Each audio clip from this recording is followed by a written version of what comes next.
So, hey guys, I am going to be talking to you today about what I just read in Numbers. I was doing just some Bible reading. As you know, I've been reading through the Old Testament, just kind of in chronological order, just reading through. So today I made it through chapter 21 through 25. And I just thought I needed to share this because I find it really interesting. There's a story in here, and mind you, I have grown up in the church, and I have never heard this story. So for a bit of context, this is during Israel's second walk in the wilderness, where they got to the promised land. They sent people into the promised land, and they came back and complained and was like, it's not that great. So God got mad at them and was like, yeah, you don't get to come in now. So now they're just waiting to die so that their kids can go to the promised land. Fantastic, delightful. We love that for them. So they've been kind of wandering. They've gotten into a couple of fights so far, and then all of a sudden we get to Numbers chapter 22, and the perspective switches.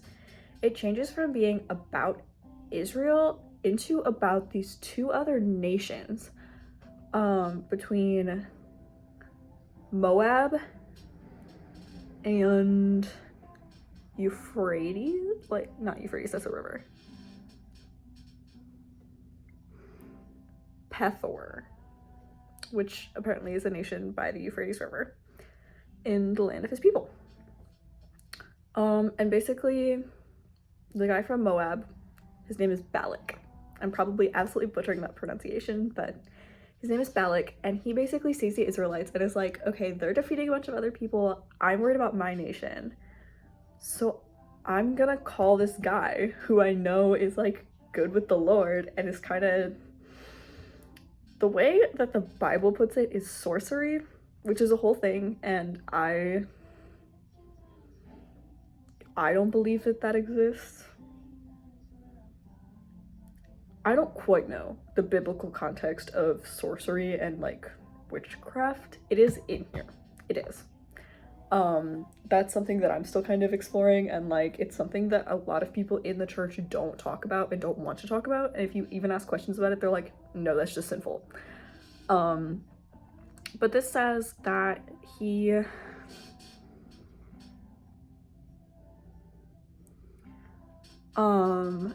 basically hires him, yeah. So this Balak guy sends a couple dudes over to the guy who lives by the Euphrates River, whose name is Balaam. We got Balak and Balaam. So he sends things to Balaam, and he's like, hey, I know you're good with divination. That's what it says. It says divination in the Bible. It says, I know you're good with divination, and the people you bless are blessed, the people you curse are cursed, because Balaam is with the Lord.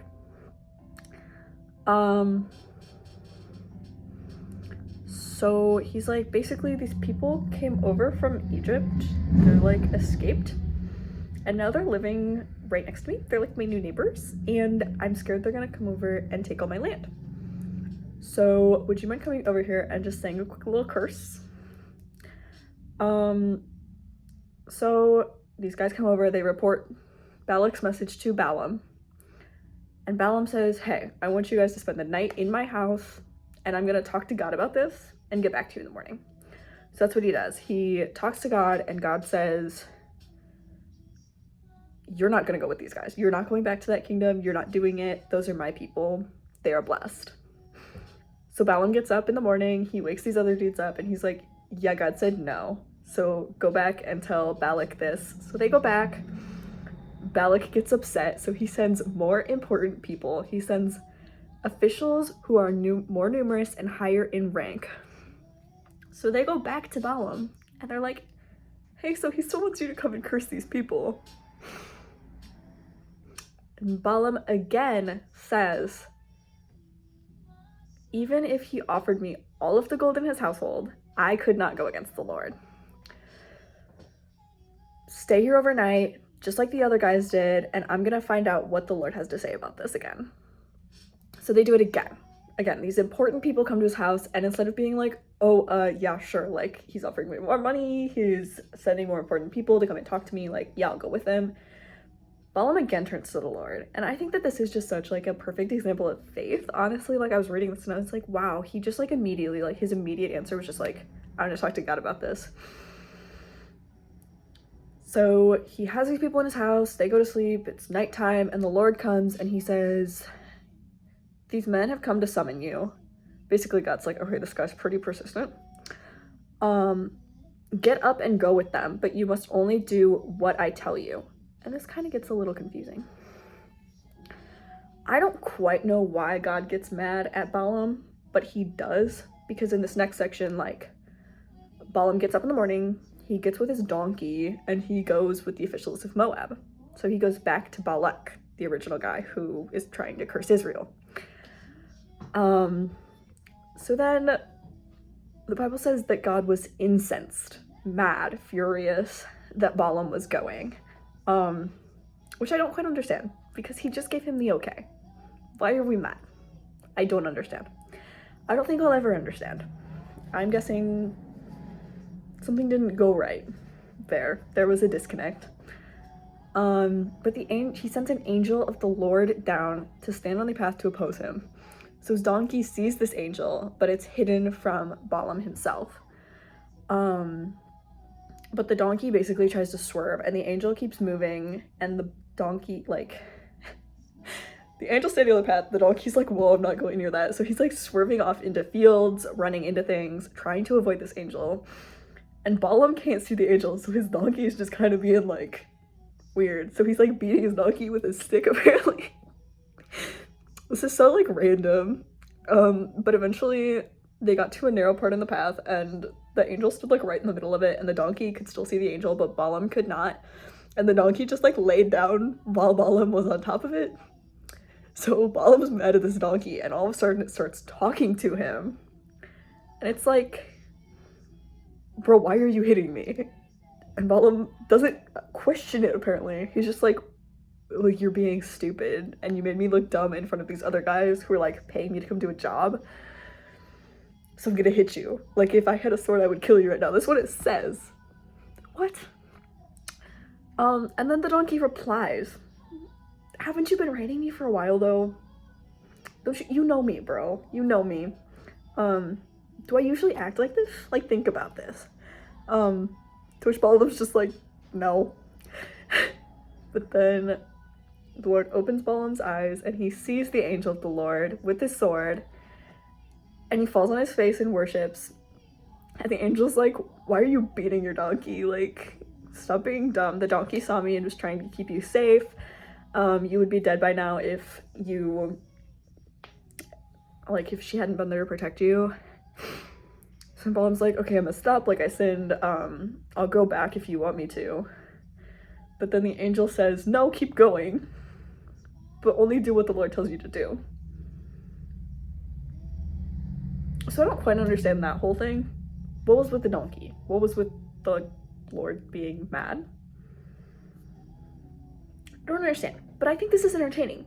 Like, this is the only part of the Bible that I know so far that animals are speaking.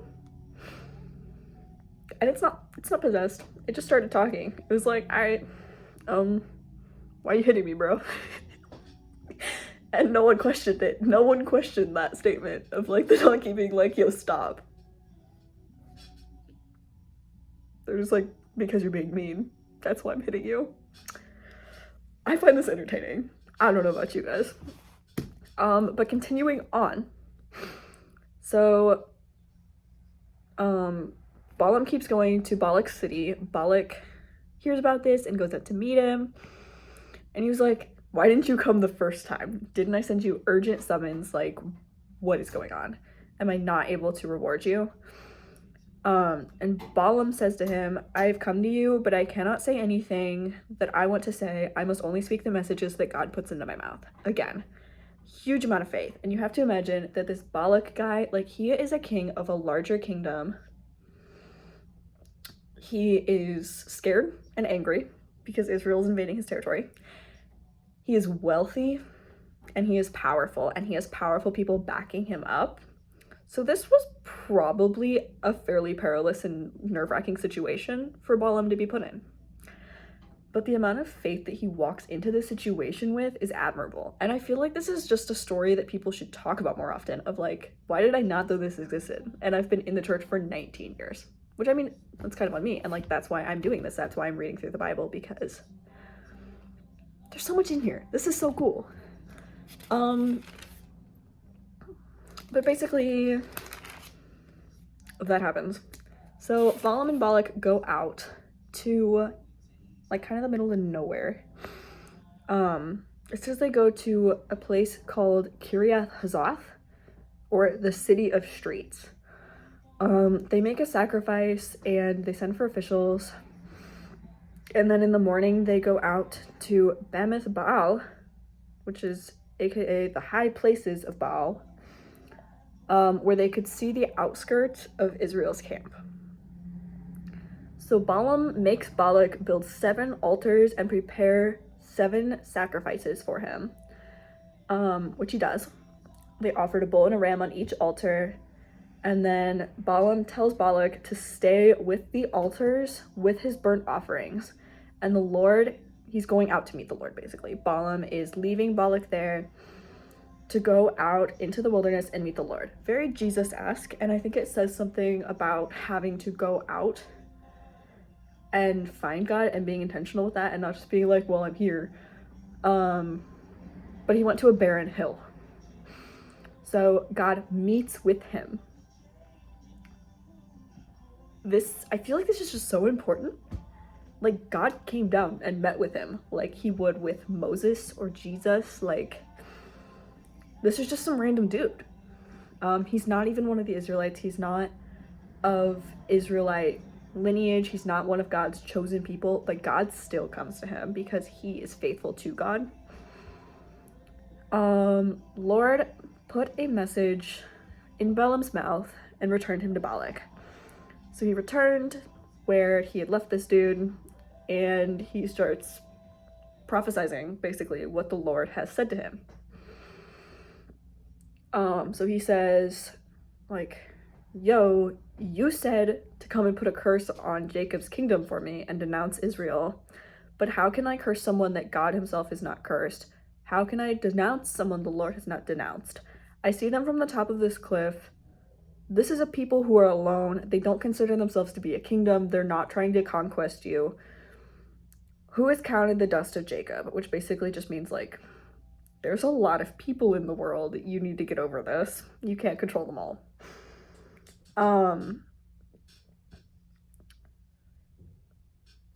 It just, yeah, basically, like, I'm not going to curse these guys because, like, I have no reason to, and God says that they're blessed, so I'm not gonna do it. So then Balak gets super mad and is like, what are you doing? I brought you here to curse them, but instead you are blessing them. He's not happy.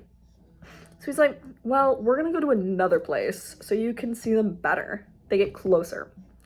And they're like, you'll see the outskirts of their camp, but you won't be able to see all of them. Then you can put a curse on them. So they go to the lookout field, built 7 offers, did the whole bull and ram thing on each altar again. Balaam again says to Balak, stay here, and I'm gonna go over to the Lord and try to meet with him. Again, the Lord meets with Balaam and put a message in his mouth and returned him to Balak. So he says this to him, and mind you, this would have been something pretty frightening to say. Like, you have a king who is mad at you. That's just a situation, like, it's not a situation most people want to be in. And the fact that no religious persecution happens here is incredible to me. Like, no one dies in this story. There's no, like, you didn't do what I wanted you to, so you're gone now. No. It's just kind of like, well, all right, I'm just mad at you. But he returned, and he says some of the most foundational stuff that I think I've ever heard in the Bible, of like, don't be an idiot, trust God. This is what he says. He declared this poem, Balak, get up and listen. Pay attention to what I say. God is not a man that he might lie, or a son of man that he might change his mind. Does he speak and not act, or promise and not fulfill? Guys, why is this not like widely taught? Widely taught. This is like foundational Christian stuff. And I didn't know this. And maybe you didn't know this. Basically, then Balaam continues on with like, you've told me to bless these people, or you've told me not to bless these people, you've told me to curse them, but since God has blessed them, I cannot change it. God doesn't see any disaster for Israel. He's with them. He is the rejoicing king among them. He brought them out of Egypt. There is no magic curse against Jacob. There is no divination against Israel. It will be said about their peoples what great things God has done, and they will rise up like a lioness, rouse themselves like a lion, and they will not lie down until they devour the prey and drink the blood of the slain. Bit graphic, but also like, you know, God's starting to get a little bit more sassy with Balak of like, listen to what I'm saying. Then Balak basically gets mad and is like, okay, you don't have to curse them, but like, stop blessing them. Stop this. And Balaam's like, hey, I told you whatever the Lord tells me to say to you, I'm going to say. So like, you keep sending me off to meet with God and then getting mad about what God has to say to you.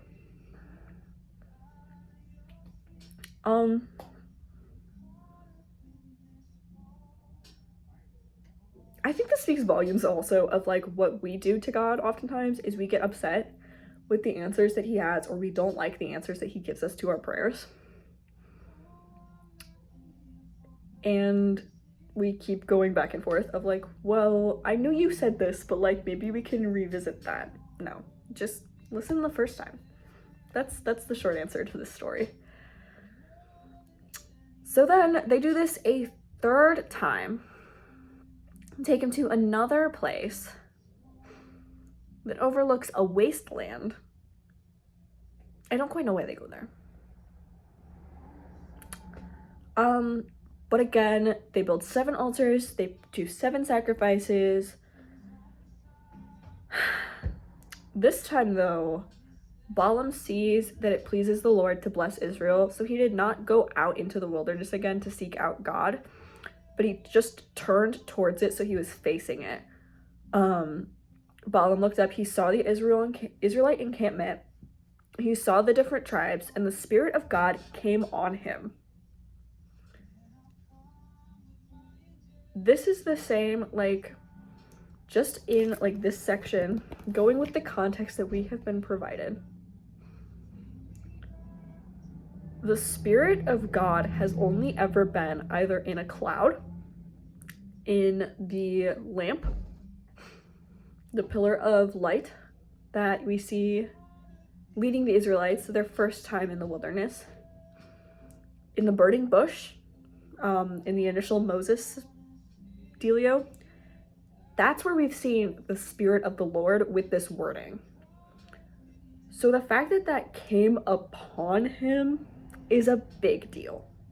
Like, this is the Spirit that God sends down for extremely important tasks. God would not have sent his Spirit down onto a man for just no reason. This is a big deal. He was filled with the Spirit and began proclaiming this poem. Basically, he says some stuff about himself, or like God says stuff through him about himself. So he's like the oracle of Balaam, the oracle of the man whose eyes are open, the one who hears the sayings of God, who sees visions from the Almighty, who falls into a trance with his eyes uncovered. So basically, I think this is God saying, like, this dude is close to me. He's special. He is good at what he's doing right now. How beautiful are your tents, Jacob, your dwellings, Israel. They stretch out like river valleys, gardens beside a stream, like aloes that the Lord's planted, cedars beside the water. Water will flow from the buckets. Basically saying that Israel is going to be extremely plentiful It's going to be successful. It's going to break down their enemies. Those who bless you will be blessed. Those who curse you will be cursed. This is like the last straw for God. He is literally using this guy again to not just kind of underhandedly bless them of like, oh, they're gonna be successful, or like, no, I'm not gonna curse them, but he is full on declaring a blessing over them with the Spirit of the Lord upon him. This is huge. So basically, then Balak, it says he struck his hands together, so he's sitting there like clapping, trying to get this guy out of this trance, like, spirit, get out of here. He's furious. He said, I summoned you to put a curse on my enemies, but instead you have blessed them 3 times now. Go back home.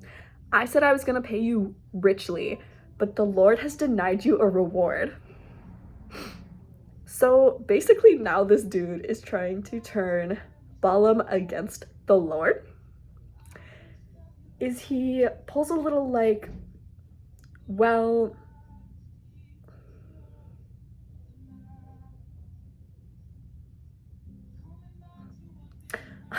sorry. He pulls a little like, well, I said you were gonna reward you if God responded this way. God didn't respond the way I wanted him to, so like basically that's God saying he doesn't want you to get paid. Which is really flawed reasoning, and I feel like if you're gonna make someone do a job, regardless of how it turns out, you still have to pay them to do the service.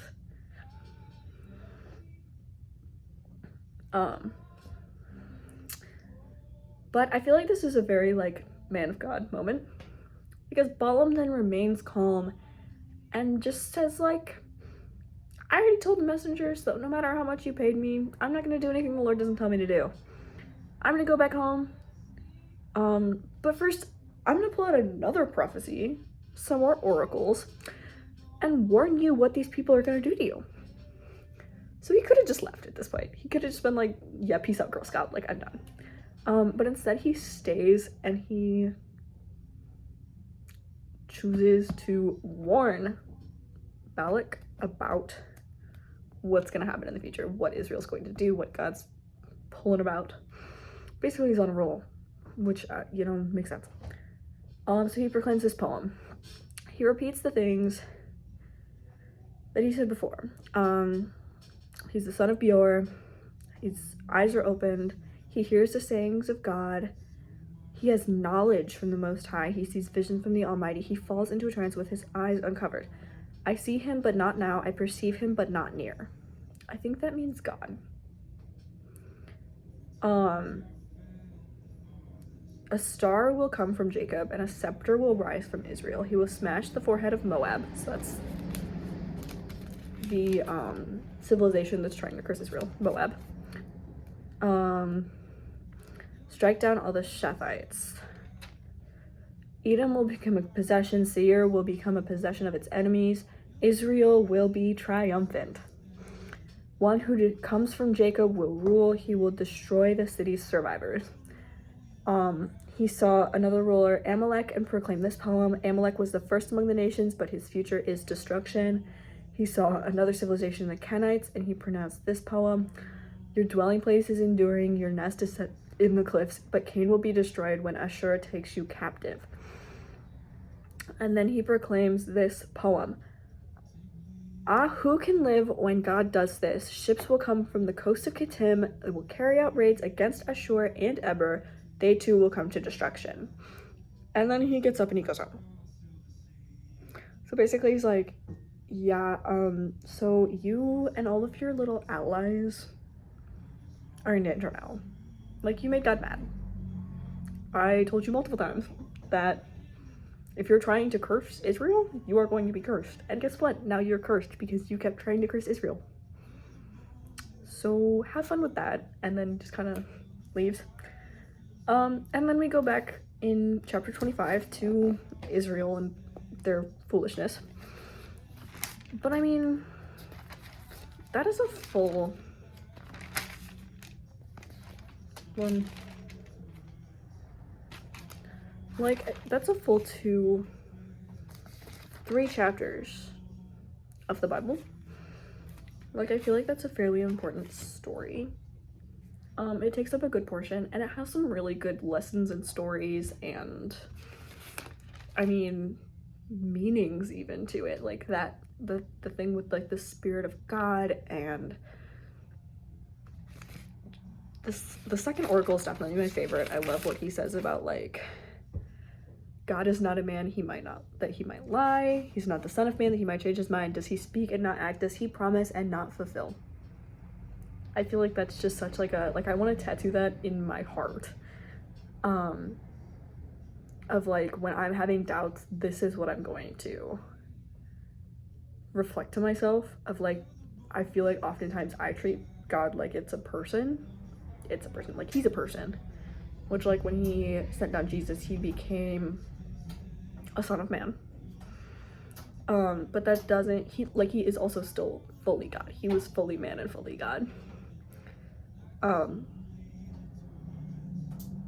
I feel like this is just so interesting and very deep, and it's something that I have never heard before. Like I said, I've been in the church for 19 years, and I have been reading my Bible for a lot of that time, and I have never heard this story, I don't believe. This is new information to me.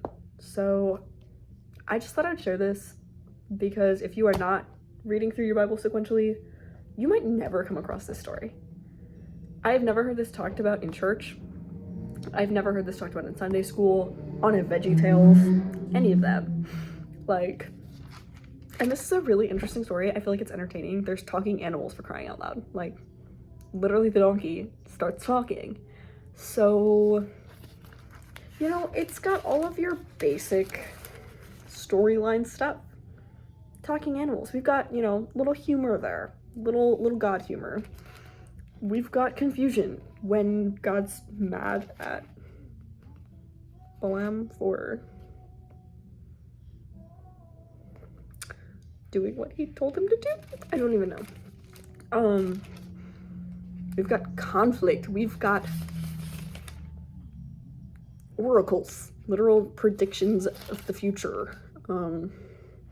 Blessings, conflict, destruction, resolution a little bit. What more could you need? So I just find that really interesting, and I feel like it sets up a lot of what's going to continue to happen, because I know that these nations do fall in the future. I've heard about that through Bible schools. So yeah, I think that is all for this video. I know this was a little bit on the longer side, but I hope you found this interesting, and read the story, honestly, because it's really cool, and I would love to hear maybe some feedback or see it in a different version to know, like, is the wording different, or does it make a little bit more sense why God's mad at Balaam in the beginning part? I'd be interested to find out and definitely do some research on that. But yeah, I hope you guys have a blessed rest of your day. As always, feel free to reach out in the comments or on my Instagram, Fired Up in Faith on Instagram. Yeah. Happy Sabbath. Have a good rest of your day, and God loves you.